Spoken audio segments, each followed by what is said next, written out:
Halo sobat jalan-jalan asik seru.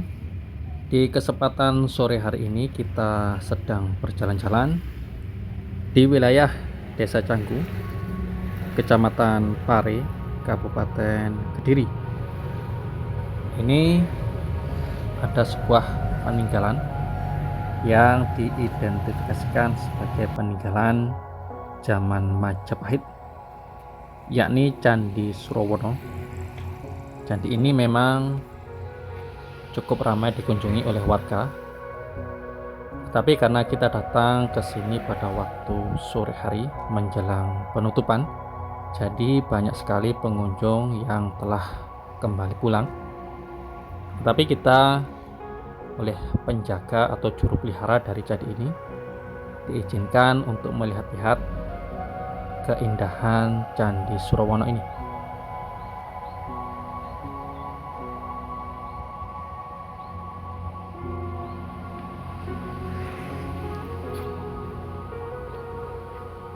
Sebelum kita memasuki dari kompleks Candi Surowono, di halaman daripada candi ini kita akan melihat banyak sekali tumpukan batu-batu andesit seperti ini.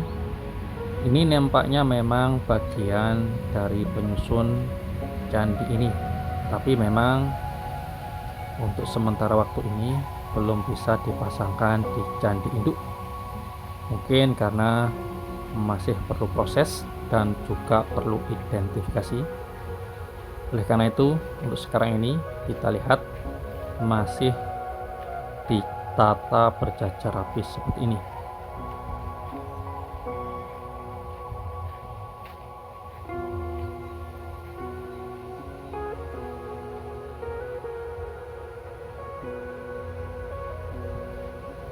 Kita coba untuk maju terus melihat keseluruhan dari batu andesit penyusun candi ini. Ini bentuknya juga beragam, ada yang ukurannya lebih besar, ada juga yang lebih kecil. Dan juga sebelah ini ditata langsung berada di atas tanah, berbeda dengan yang tadi di tempat khusus, tetapi yang sisi ini langsung di atas tanah seperti ini. Tampaknya memang tempatnya yang cukup terbatas, namun karena banyaknya batu andesit penyusunnya hingga terpaksa diletakkan seperti ini.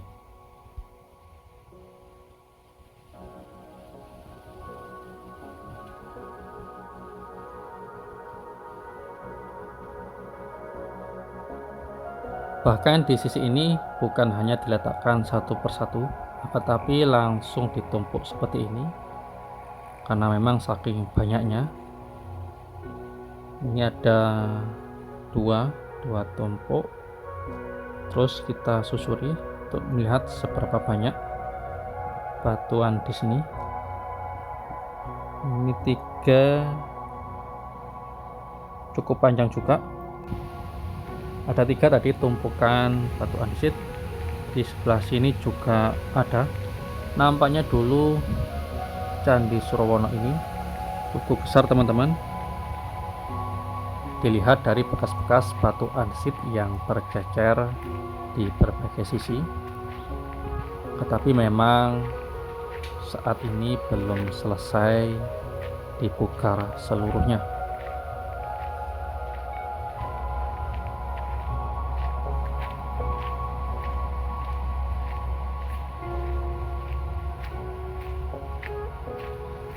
Ini cuacanya agak sedikit mendung.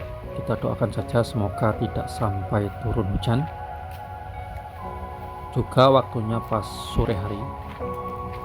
Mungkin untuk lebih nyamannya pada waktu pagi hari atau menjelang jam 2, jam 3, itu waktu yang pas kita datang ke tempat ini. Nah itu teman-teman, itulah Candi Surowono. Yang tersisa hanya beberapa saja, tidak utuh seluruhnya, seperti memang kebanyakan dari peninggalan Majapahit. Kebanyakan memang tersisa sedikit bagian kaki candi. Itu pun kalau utuh juga tidak utuh 100%, mungkin ada bagian-bagian yang mengalami kerusakan. Maklum sudah usianya sudah ratusan tahun. Ini kebanyakan penyusunnya dari batu andesit. Tetapi kita dapat info tadi dari juru pelihara bahwa sisi atasnya ini ada kombinasi antara batu andesit dan juga batu bata kuno.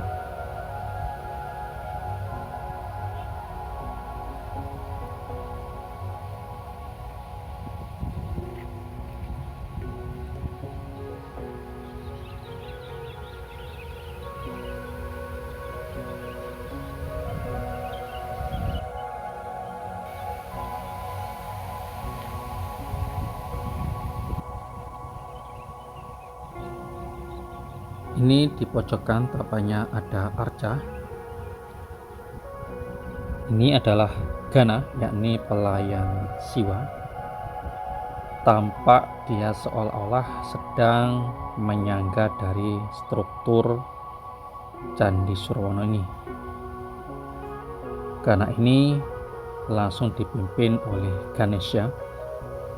Memang tujuannya melayani dari Siwa.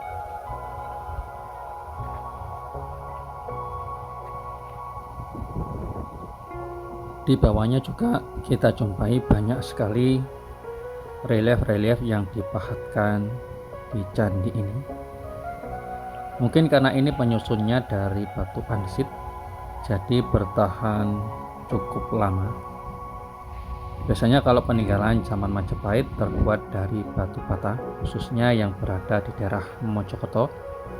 Tetapi yang berada di daerah Kediri ini mayoritas memang menggunakan batu andesit.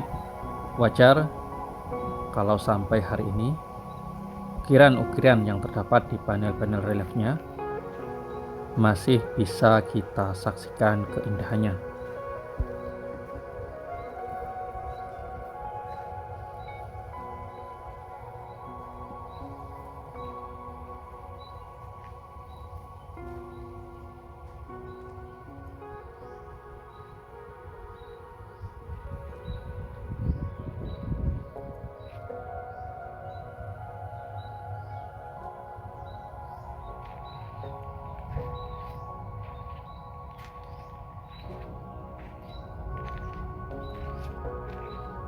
Candi Surwono ini diperkirakan dibangun pada abad ke-14 Masehi, dan candi ini mulanya dibangun untuk memuliakan seorang raja dari Kerajaan Wengker, yakni merupakan bawahan dari era Majapahit.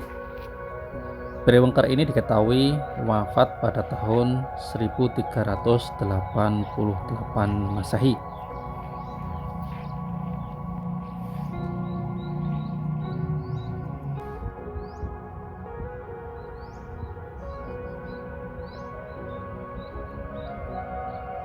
Ini kelihatannya anak tangga untuk naik ke atas dari situs candi ini. Tetapi memang sebagian dari anak tangganya sudah hilang, sehingga cukup curam, apalagi sekarang masih musim penghujan. Jadi selain cukup curam dan juga anak tangganya agak licin. Di atas itu tampaknya ada bagian candi, akan tapi badannya tinggal separuh. Sebelah kiri juga sudah tidak ada, harusnya ada berpasangan, tapi memang untuk sekarang ini semuanya sudah hilang.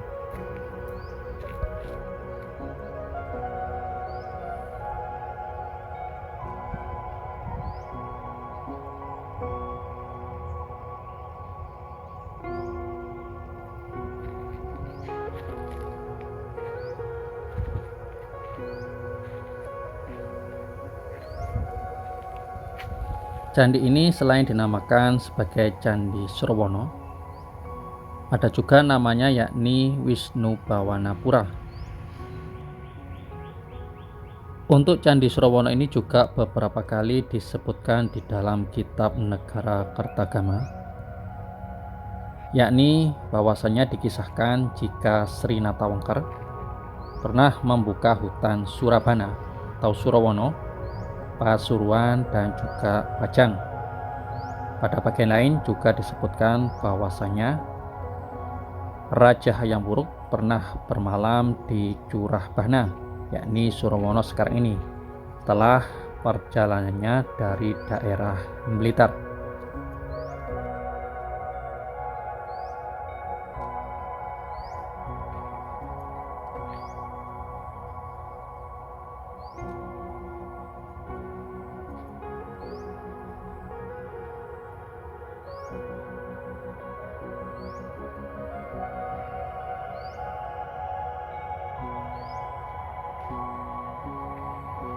Untuk ukuran dari candi ini sekitar 8 meter kali 8 meter, dan yang tersisa sekarang hanya bagian kakinya saja. Untuk bagian dari tubuh dan atap candi memang kondisinya sudah hancur. Tidak diketahui pasti penyebab kehancuran dari tubuh dan atap candi ini, ataukah hancur karena bencana alam ataupun hancur karena ulah tangan manusia. Ini yang sampai sekarang masih menjadi misteri. Meskipun begitu, kita bisa melihat banyak sekali ukiran-ukiran sangat indah berjajar mengelilingi dari kaki candi ini, menunjukkan bahwasanya candi ini dulunya cukup istimewa.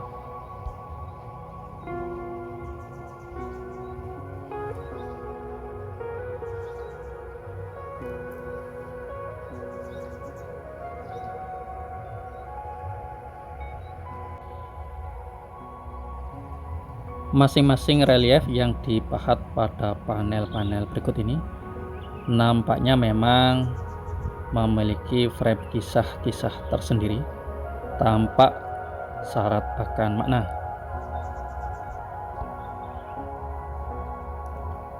Pada bagian dinding yang panjang sebelah utara dan barat daya, ini menggambarkan relief Arjuna Wiwaha atau Mintaraga. Sementara pada bagian pendek pada timur laut menggambarkan relief Bubuksah dan juga Sri Tanjung.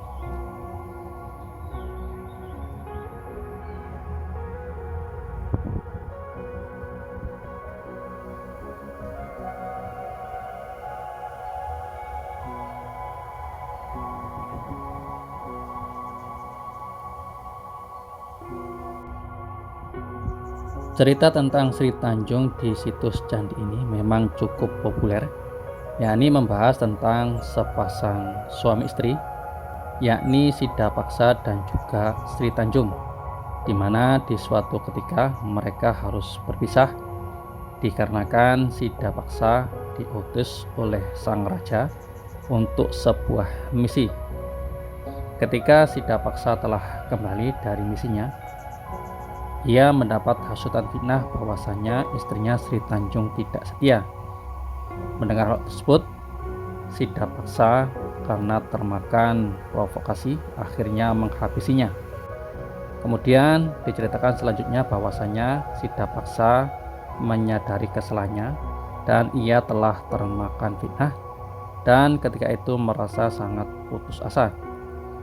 Untuk selanjutnya, pada relief di candi ini dikisahkan bahwasanya Sri Tanjung tengah naik seekor ikan besar guna menyeberangi sungai di dunia orang yang telah wafat.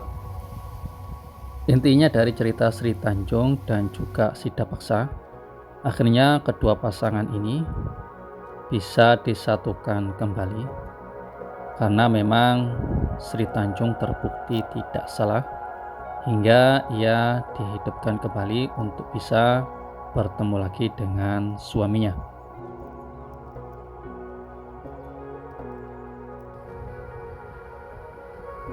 Kemudian kisah selanjutnya adalah kisah tentang Bubuksah dan Kakang Ageng, yakni kisah dua orang bersaudara yang menceritakan tentang upaya pencarian spiritual untuk mencapai sebuah kesempurnaan, di mana Gagang Aging ini menempa dirinya sendiri dengan melakukan puasa yang ekstrim, sedangkan Bubuk Shah tetap menikmati kehidupan dunia, yakni makan dan minuman sepuasnya.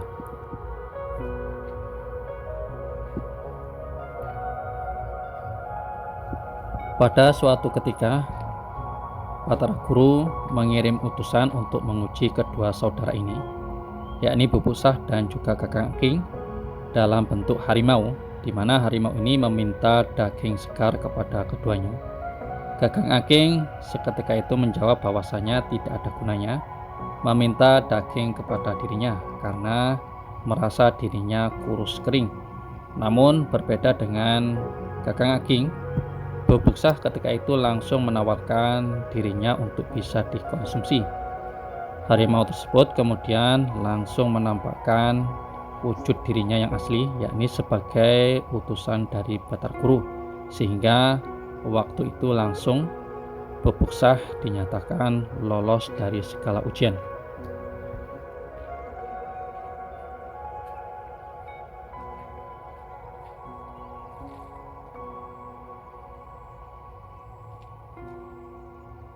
Kemudian yang terakhir adalah kisah tentang Arjuna yang ketika itu mengasingkan diri dengan bertapa di suatu gunung.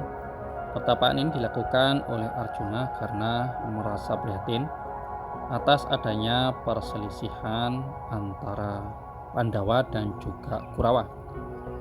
Kisah Arjuna Wiwaha ini ada 3 bagian, yakni pertapaan Arjuna itu sendiri, kemudian ujian dari dewa, dan yang terakhir adalah pertarungan antara Arjuna melawan raksasa Niwata Kawaca, serta diangkatnya Arjuna ke kahyangan untuk menerima hadiah atas kemenangannya melawan Niwata Kawaca tersebut.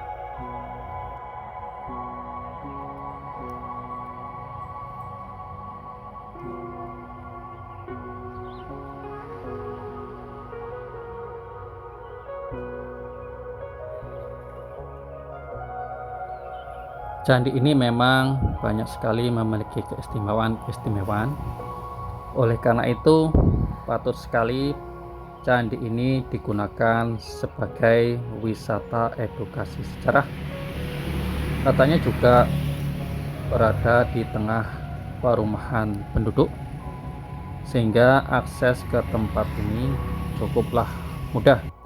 Walaupun memang jalannya tidak selebar jalan di jalan utama, namun akses ke sini sangatlah mudah. Demikianlah teman-teman liputan kami tentang Candi Surawarni ini. Semoga liputan ini bisa bermanfaat untuk kita semua.